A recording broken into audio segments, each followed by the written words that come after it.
கொடியேறும் என்று ஊதிடும் சங்கே.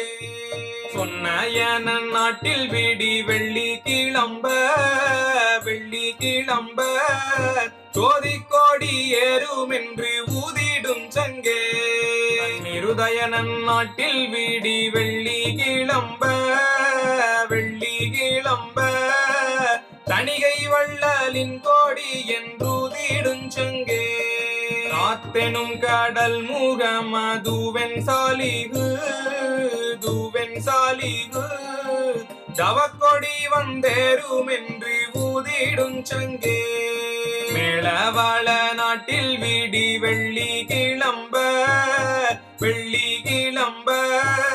மெய்வாழி குடியேறும் என்று